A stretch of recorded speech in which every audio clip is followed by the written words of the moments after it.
The 15-Point Plan is part of the Win, Make, Give podcast network.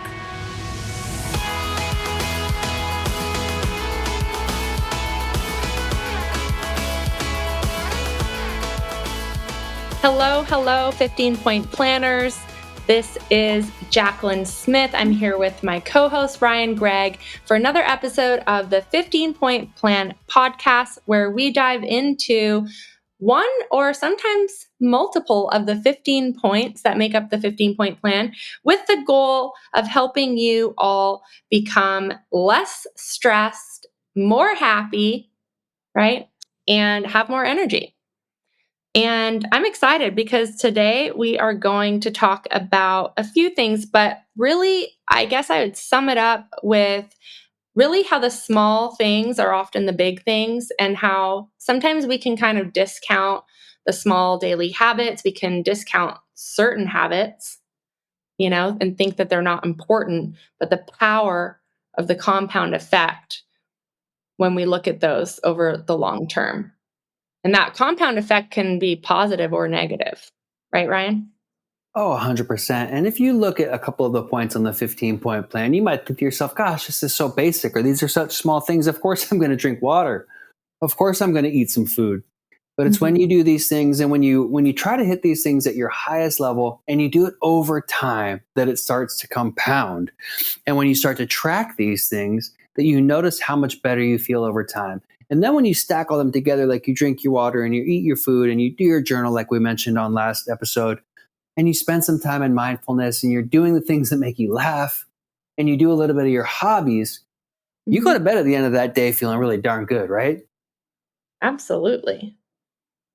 And so today we're talking about stacking all those habits together, adding all those things together, and finding the way that we can do that, and finding a way to keep those little things and turn them into big things and big progress that comes from them. Right, Jacqueline? Yeah, like one example that comes to my mind a lot, actually, because when I first started doing this 15-Point Plan thing, I was building my real estate business. I mean, we had all the kids at home still. And over time, I never used to get the hobby point. Like, I'd hardly ever get it. When I first started with the 15-Point Plan, which would have been probably around like the 2017 mark, I was building my real estate team. I was super busy. I was like, who has time for hobbies? Not me. Right.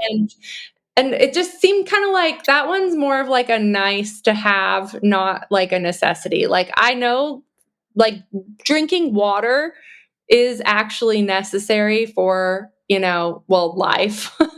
Right.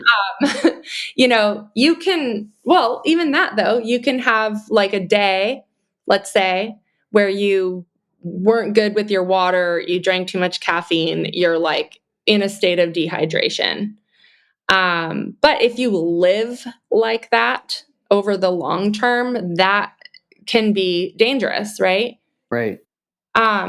Just like to your mental health, your physical health, everything. And so back to my hobby example, like I wasn't getting that point, and I was like, what's the big deal? Like, we're adults here. Who has time for freaking hobbies? Like, not me. Like, that was really my attitude around it. And then over time, I started kind of like getting annoyed that I wasn't ever getting that point, or very rarely. And I started hearing, about the importance of having hobbies outside of work. Like, did you know outside of real estate, there's like this whole other world happening? Right. And so I started kind of going on this like quest to like find a hobby. And my sister would laugh if she listens to this, because I at one point called her and I was like, I'm going to start making jewelry. And she came to visit, and we went to like the craft store, and I bought all this jewelry making stuff. And I was like, this is my new thing. I'm going to be like making jewelry. That didn't last. Then I was like, I was going to learn I think it was crochet. And that was like way too hard. I could not figure it out. And so I was fully on this quest, Ryan, to like find a hobby. Like, I think I even went to like Hobby Lobby. Yes. And I was like looking for like, what can I get for a hobby? I'm going to go to the Hobby Lobby store and like buy one. Something will speak to me there, dang it.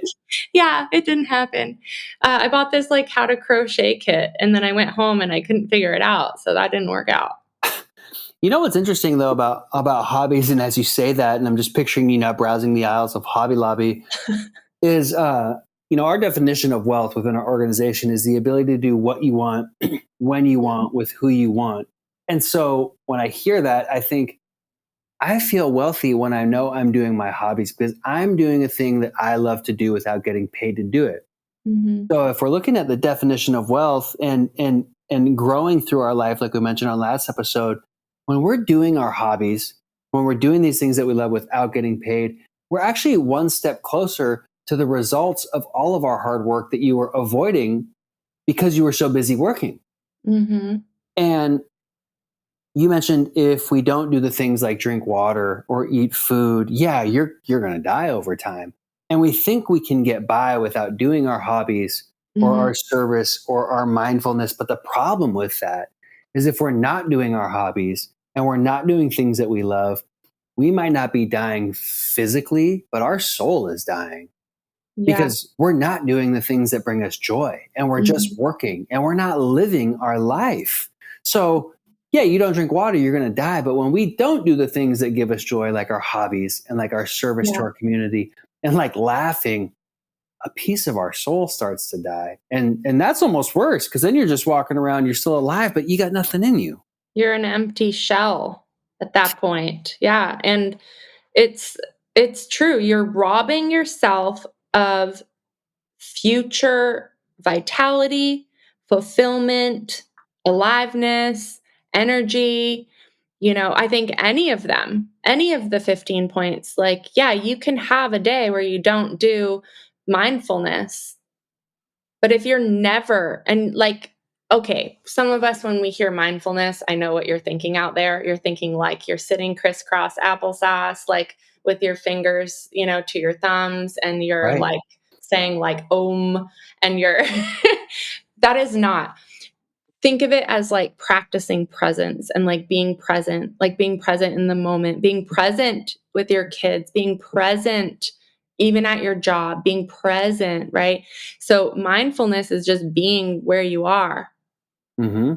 And so any of the 15-point plans, if you don't do them over the long term, they will rob you, like I said, of future vitality, future fulfillment, future happiness. And like Ryan said, you're just kind of like a shell. That's right. And so we know that, yeah, in a perfect world, we're going to drink our 100 ounces of water or our gallon of water if you're on the 75 hard. In a perfect world, you're going to work out your hour workout every day. In a perfect world, you're going to Yeah. do all these things. But let's be real, life happens. Yeah. And maybe not every day is perfect. So we came across a cool system actually Mhm. from an author named Sahil Bloom. He wrote the book called The 5 Types of Wealth. Those 5 types of wealth are time, social, mental, physical, and financial. And he actually spoke on one of our calls recently, and he said something that really stood out to me. And I think it's very helpful in regards to doing the 15-point plan and not just doing it for a week or a couple of weeks or a month or a short amount of time, but implementing it into your life and Mhm. giving yourself a little grace with what he calls the ABC goal system. And it's real straightforward and simple. You've got A goals and B goals and C goal versions of everything. So if your goal every day is to work out for 1 hour, the A goal of that is the 1 hour workout. But when life happens and you're short on time and maybe you stayed up very late working at night, well, you can only get the 45-minute workout in. You can only get a half-hour workout in. Well, that's your B goal, but you're Mhm. still doing something. And if the life has just happened and you can't get your workout in, maybe you traveled all day. Maybe you had the busiest day you've had in months. Maybe your kids had soccer games. Maybe you had all these things that you had to do and you couldn't get anything in. But you know what? Dang it. I got my 15-minute walk in. That's the C goal. So Mhm. that ABC goal, what he says is you should be doing something every day. Right. So your A goal is I drank my gallon of water, but my C goal is, you know what? I got a couple cups of water in today. I still got something in today. And that was really reassuring. Reassuring is not the right word. That was relieving to me to Mhm. know, okay, yeah, that makes a lot of sense. I'm not going to be perfect ever, but most days I'm not going to hit every 15 point perfectly. But if I do a little bit every day and I do that over time, I'm going to be doing pretty darn well, right? Absolutely. I love that framework. And I think it's really good. You can do that for your business, for the 15-point plan. Like each of these 15 points, that's the importance too of like taking some time to actually define what they are in different seasons of your life, because yeah, like that 1 hour workout, that's optimal. Or like you said, like you get an A+ for that, you get a gold star, Right. but if you are going to do nothing, if you can't do the A++ goal, then, you haven't taken the time to really, I guess, plan for imperfection in your life, plan for the imperfect days where you're not going to do that. Like you said, at the full, you're not going to be full throttle every day on everything. That's right. And that's where so many of us have gone wrong with something like the 15-point plan. It's a system to implement change. Is we do it for a few days and then we miss one thing and we think, oh gosh, I might as well just stop. Yeah. But no, use that system to keep going, because what's going to happen is you're going to start to feel good. And even on the days that you do the C goal, you still did something, and that's still a win to your brain. And you've signaled to your brain, I do things that I said I was going to do. Yes. And you keep going forward. And then it's not a matter of, well, I did it for 20 days and now I stopped, and why even start over anymore? No, you've done it for 21 days now. And then you get it to 25 days, and then it turns to 100 days. And then you go, okay. And those C goals probably start to go away, because you know what it feels like, the difference of that C goal for these things rather than the B goal. And then you keep working your way up. And over time, if you're like Jacqueline, you're like, look, I'm doing this every day. I'm doing 12 to 15 points every single day because it just feels too good not to do it. Yeah. Well, the thing is, Ryan, is the reality is the 15-point plan, you can do the 15-point plan every day. You can get zeros. But if you set your standard that no matter what I do, I track Mm. my 15 points every single day. And then I track my mood, my happiness, and my energy at the end of each day.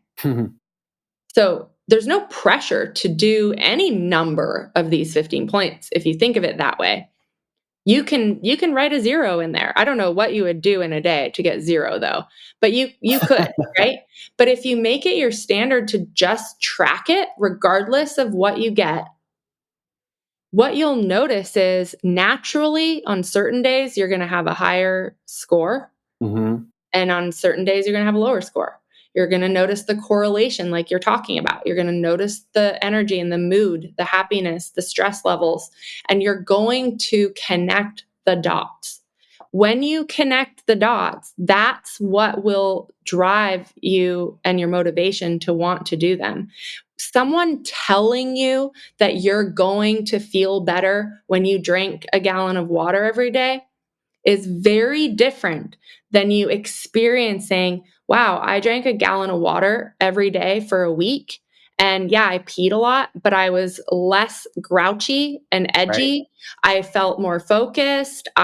You have the experience for yourself. It's not someone telling you that you should do something and that you're going to feel better when you do it.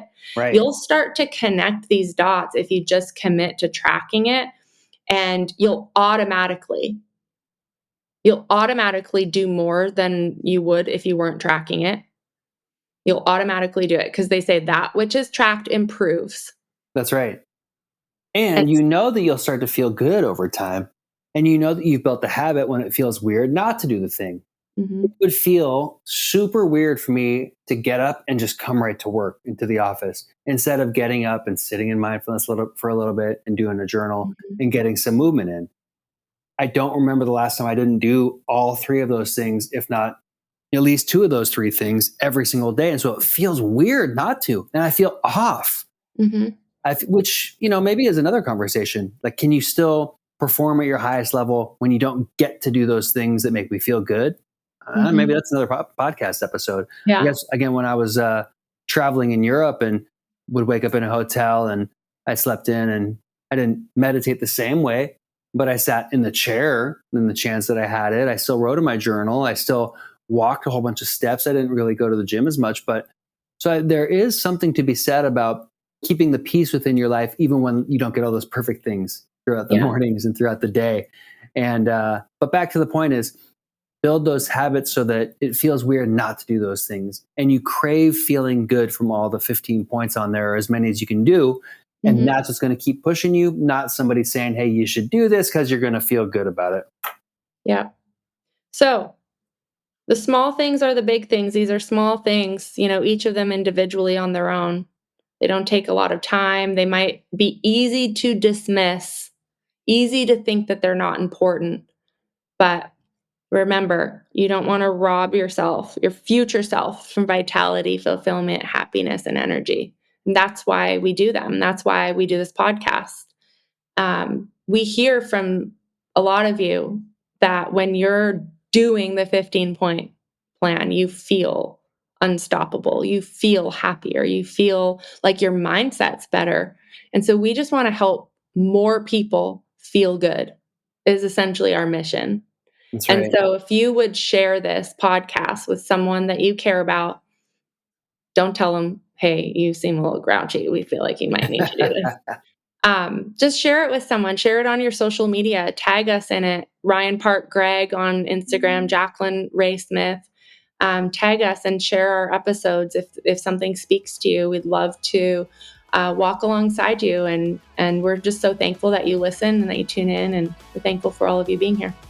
That's right. Don't forget to check winmakegive.com for all past episodes, as well as all of our other podcast networks.